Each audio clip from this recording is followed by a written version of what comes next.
Hello friends, flavours ट्रेजरमध्ये चवींचा खजिना तर आपण नेहमीच बघतो, पण आज आपण कुलाचाराचा आणि परंपरांचा खजिना हा बघणार आहोत. या चालीरीती आणि परंपरा व्यवस्थित सांभाळून आपल्याला पुढच्या पिढीकडे सुपूर्द करायच्या आहेत. त्याचाच एक भाग म्हणून आपण ज्येष्ठागौरी आवाहन, पूजन आणि विसर्जन असे 3 भागामध्ये याची माहिती घेणार आहोत. या भागामध्ये आपण ज्येष्ठागौरी पूजन पाहणार आहोत. यापूर्वीच्या भागामध्ये आपण ज्येष्ठागौरी आवाहन पाहिलेलं होतं. तो भाग पाहायचा असेल तर वरच्या बाजूला आय बटन आहे, तिथे क्लिक केले तर तुम्हाला ते मिळू शकेल. ज्येष्ठागौरीचे आगमन झाल्यानंतर आणि देवी आपल्या जागी स्थानापन्न झाल्यानंतर देवीची साग्र संगीत व्यवस्थित पूजा केली जाते. त्याचवेळी ववसेही घेतले जातात. सुपामध्ये मूठभर तांदूळ आणि 1-2 पानांचा विडा ठेवला जातो आणि सुपांवरती छान डिझाईन असणारे रुमाल घातले जातात. या सुपांमध्ये नंतर ववसे भरले जातात आणि ते वाटले जातात. काही ठिकाणी ववसे नागपंचमीच्या दिवशी घेतात, कोणी गणपतीच्या पहिल्या दिवशी घेतात, कोणी देवीच्या वेळीला घेतात. या ववस्यासाठी हळदीची पानं वापरली जातात. स्वच्छ धुवून आणि मोठी असतील तर कट करून ही हळदीची पानं वापरली जातात. या पानांवरती हळद, कुंकू आणि काजळ लावलं जातं. पानं ठेवताना देवाच्या बाजूला देठ येईल अशा प्रकारे ठेवली जातात.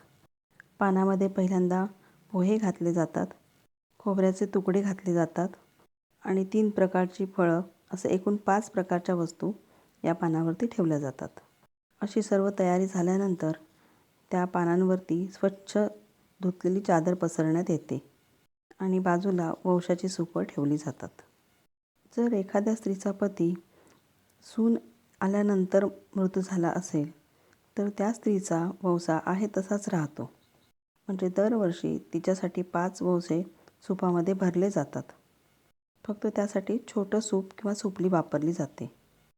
आणि जर एखाद्या स्त्रीचा पती तिच्या मुलाचं लग्न होण्याआधीच मृत्यू झाला असेल तर तो ववसा तिचा सुनेकडे ट्रान्सफर होतो, म्हणजे तिच्यासाठी सूप ठेवलं जात नाही. सर्व तयारी झाल्यानंतर ववशांची पूजा केली जाते. गंध, अक्षता आणि फूल वाहून या ववशांची पूजा केली जाते. तुळशीपत्रसुद्धा अर्पण केलं जातं. काही ठिकाणी ववशामध्ये फळं वापरण्याऐवजी सुके पदार्थ वापरले जातात, जसे पोहे, खोबऱ्याचे काप किंवा चणे इत्यादी.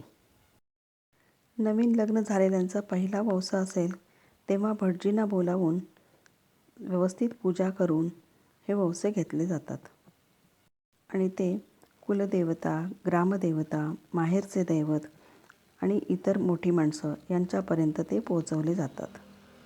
त्यानंतरचे ववसे मात्र घरच्या घरीच घेतले जातात. सर्व पूजाविधी संपन्न झाल्यानंतर संपूर्ण कुटुंबाने एकत्र येऊन गाऱ्हाणे घालायचे असते. हे देवी माते, सालाबादाप्रमाणे तुझी पूजा अर्चा केलेली असा. आई ही वेडीवाकडी सेवा मानून घे. तुझ्या भुरग्या बाळांका यश दी, आरोग्य दी आणि सुखसमृद्धी दी. काय चुकला माकला असा ता पोटात घाल आणि सगळ्यांचा भला कर गे आई. अशा प्रकारे हातामध्ये अक्षता ठेवून नमस्कार करून देवीला विनंती केली जाते की ही जी पूजा आम्ही केली आहे ती मान्य करून घे आणि आम्हाला आशीर्वाद दे. त्यानंतर घरातल्या प्रत्येकाने या अक्षता देवीवरती घालायच्या असतात आणि देवीची व्यवस्थित पूजा करायची असते. अशा या गौरी गणपतीच्या सणामध्ये घरातले सर्वजण एकत्र येतात.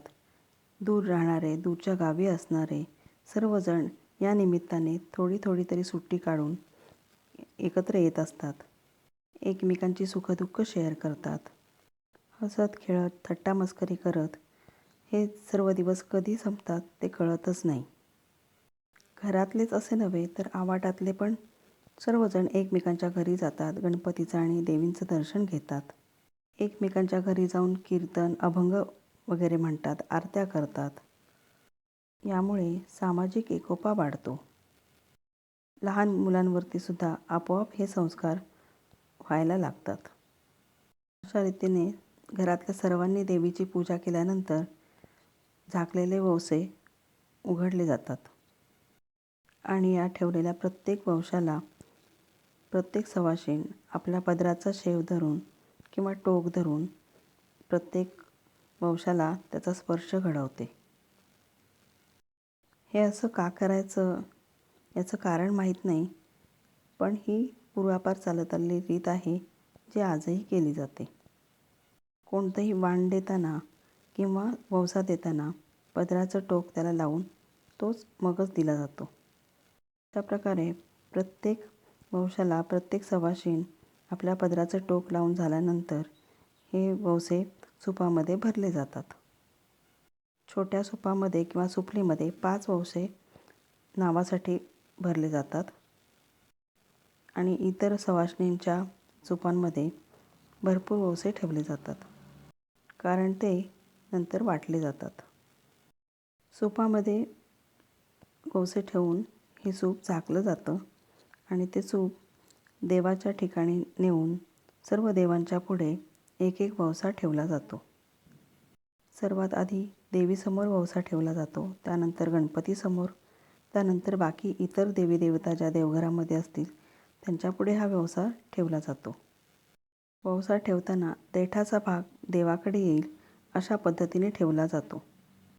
म्हणजेच वौसा ज्याला देणार त्याच्या साईडला पानांच्या शिरा एकत्र झालेल्या असाव्यात.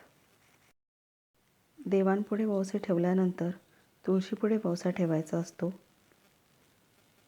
त्यानंतर आपले जे पूर्वज आता जे हयात नाहीत त्यांच्या फोटोंसमोरसुद्धा हे वौसे आदराने ठेवले जातात. वौसा कधीही खाली जमिनीवरती ठेवला जात नाही. तो पाटावर, स्टूलवर किंवा खुर्चीवर असा ठेवला जातो.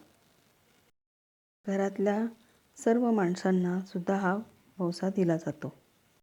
लहान थोर, घरातले, शेजारी किंवा घरी येणारे पाहुणे सर्वांना हा वौसा दिला जातो. ज्यांनी पूर्वी वौसा घेतलेला आहे अशांना हातामध्ये वौसा दिला जातो आणि ज्यांच्याकडे वौसा घेण्याची रीत नाही किंवा ज्यांनी अजून वौसा घेतला नाही त्यांना तो हातात दिला जात नाही, तर पाटावर किंवा स्टूलवर ठेवला जातो. ज्यांनी आधी वौसा घेतलेला आहे त्यांच्या हातामध्ये सूप दिलं जातं आणि त्या माणसाच्या पाया पडले जातात. नंतर वौसा दिला जातो. जर दोघी सवाष्णी असतील तर दोघी वयाचा किंवा पोझिशनचा विचार न करता एकमेकांच्या पाया पडतात, कारण समोर असलेली सवाष्णी ही देवता स्वरूप आहे असं मानलं जातं. ज्याप्रमाणे औक्षण केल्यानंतर ओवाळणी ठेवण्याची प्रथा आहे, त्याचप्रमाणे हा वौसा जेव्हा घेतला जातो तेव्हा तो असाच न घेता त्या वौसा देणाऱ्या व्यक्तीला काहीतरी देण्याची प्रथा आहे. मग ते पैसे असोत किंवा एखादी भेटवस्तू असू दे. वसणाऱ्या सवाष्णी मात्र एकमेकींना वसाच देतात. अशा प्रकारे हे वौसे देण्याघेण्याचा कार्यक्रम झाल्यानंतर देवीला नैवेद्य दाखवला जातो. वरच्या बाजूला जी 7 पानं आहेत ती वाडीची असतात. त्यातली 5 पानं पितरांसाठी, 1 चुलीसाठी आणि 1 कुत्र्यासाठी असतं. मोठी शिरोटीची पानं ही देवांसाठी आहेत. 5 पानं देवांसाठी, 1 पान गाईचं आणि 1 पान देवीचं. देवीसाठी पुरी, भात, वरण, आंबाड्याची चटणी, वालीची भाजी, बटाट्याची भाजी, अळूची भाजी, मुगाच्या गाठी, खीर असा सर्व मस्त बेत असतो. पानावरती घरात बनवलेले पदार्थच वाढले जातात. बाहेरून आणलेले लोणचे, पापड यांना इथे जागा नसते. अशा प्रकारे हा महाप्रसादाचा नैवेद्य झाल्यानंतर पूजनाचे विधी संपन्न होतात आणि दुसऱ्या दिवशी ज्येष्ठा गौरी विसर्जनाचा कार्यक्रम केला जातो. तो आपण ज्येष्ठा गौरी सणाच्या 3ऱ्या भागामध्ये म्हणजेच ज्येष्ठा गौरी विसर्जन भाग 3 याच्यामध्ये आपण त्याची सर्व माहिती घेणार आहोत.